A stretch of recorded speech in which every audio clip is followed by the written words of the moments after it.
Hello friends, welcome to my channel Mukula's blog. গরমে সবাই কেমন আছেন অবশ্যই কমেন্টের মাধ্যমে জানাবেন। আমাদের এখানে প্রচণ্ড পরিমাণে গরম পড়েছে। গরমে যদি একটু ঠান্ডা ঠান্ডা আমের শরবত হয় তাহলে কেমন হবে? তাহলে চলুন কীভাবে আমের শরবত তৈরি হয় সেটা আপনাদের করে আমি দেখাবো। আম গাছের তাজা তাজা আম ফার্স্টে দেখিয়ে নিলাম। এবার গাছ থেকে আমগুলো নিয়ে এসে ওগুলোকে আমরা ছাড়িয়ে নিব। ছাড়িয়ে অবশ্যই ধুয়ে নিব।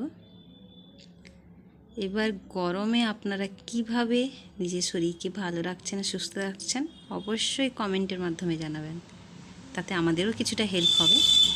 এবার আমগুলো আমার ছাড়ানো হয়ে গেছে, ওগুলোকে আমরা একটু সিদ্ধ করে নিব। বিভিন্ন পদ্ধতিতে এটা তৈরি হয়, আমি যে পদ্ধতিতে করেছি সেটা আমি দেখাচ্ছি। এবার সিদ্ধ করার পরে এইগুলোকে আমরা গ্রাইন্ডারে বা হাত দিয়ে আমরা পেস্ট করে নেব।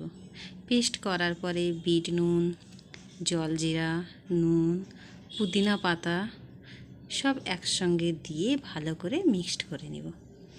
মিক্সড করার পরে মিক্সটা একটু ভালোভাবে করব। তারপরে একটু পাতিলেবু দিয়ে দিব। পাতিলেবু অপশনাল, দিতেও পারেন আবার নাও দিতে পারেন, এতে টেস্টের পরিমাণটা খুব ভালো হবে। এবার আইস দিয়ে আমরা গ্লাসে ঢেলে পরিবেশন করব। অবশ্যই কমেন্টের মাধ্যমে জানাবেন আমার ভিডিওটা কেমন লেগেছে। প্লিজ আমার চ্যানেলকে সাবস্ক্রাইব করবেন, পাশে থাকা বেল আইকন ক্লিক করবেন যাতে আমার নতুন নতুন ভিডিও আপনার কাছে খুব সহজে পৌঁছে যায়। এই আমের শরবতটি অনেক পদ্ধতিতে হয়। অনেকে আমকে পুড়িয়ে নিয়ে শরবত করেন, আবার অনেকে কাঁচা আমের শরবত করেন। তো সমস্ত টেস্ট করে আমরা খেয়েছি, একবার সিদ্ধ করে টেস্ট করে খাওয়া যাক।